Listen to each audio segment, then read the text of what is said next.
Ukraine could cost its economy dearly. Yeah, Russian stock markets took a hit on Tuesday on concerns that the ongoing crisis in Ukraine will escalate further. It coincides with a fresh warning of the potential economic fallout of that crisis for Russia, because Russia's finance minister has said that the Russian economy is facing its most difficult situation since the financial crisis back in 2008. Anton Silyanov says the economic growth rate in Russia may ground to a complete halt this year.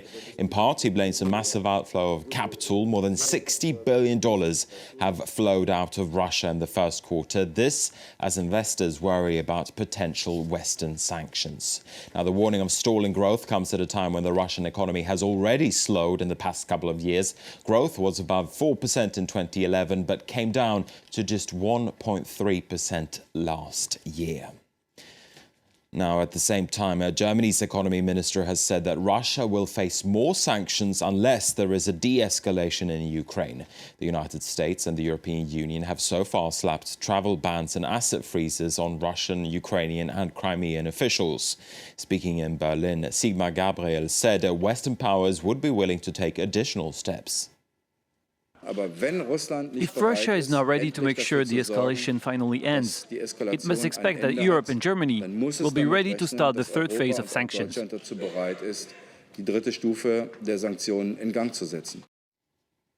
Meanwhile, Ukraine has seen its currency spike against the US dollar and other currencies. The move comes after Ukraine's central bank hiked its benchmark interest rate.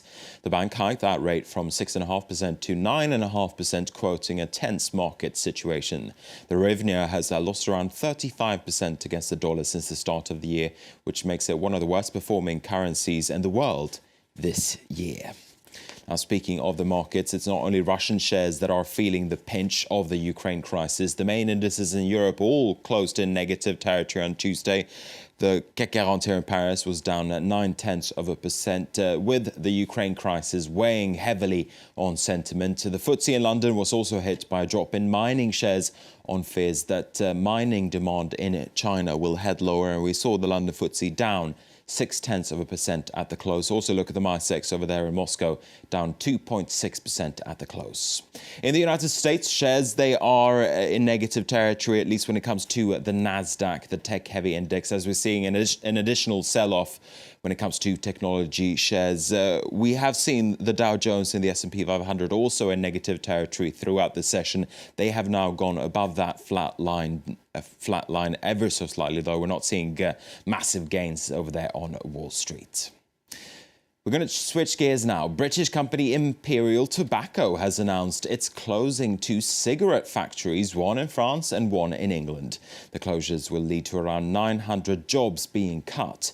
The maker of the cigarette brand Gauloises blames a tough economic climate as well as increasing regulation. Cal Brown has more. French factory workers near Nantes get to grips with the news of their eventual dismissal. CETA, a subsidiary of Imperial Tobacco, confirmed on Tuesday that France's largest remaining cigarette factory is to shut down. It's one of 2 such factories, the other in Nottingham, England, that will close gradually over the next 2 years, leading to the loss of almost 900 jobs. I've got tears in my eyes. I've been making Gauloises cigarettes for 37 years. I don't see why we're closing.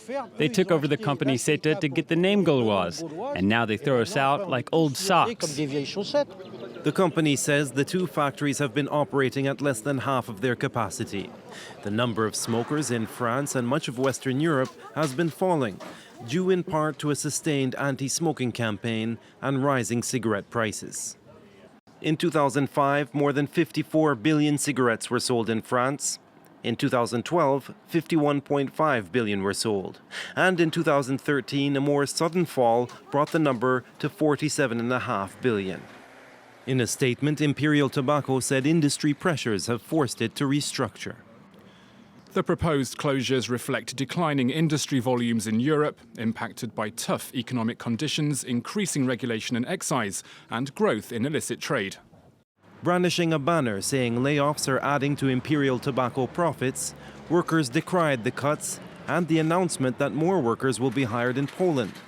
Now the iconic French brand, the Gauloise, will be almost exclusively produced outside of France. OK, that is the business news for now. I'm going to hand it back to you, Laura, for the rest of it. Thank you, Marcus. Marcus will be back in an hour with another business update. But now it's time to get some sports for you. Dan Levy's here. Hi there, Dan. Hello. We're going to start off with tennis.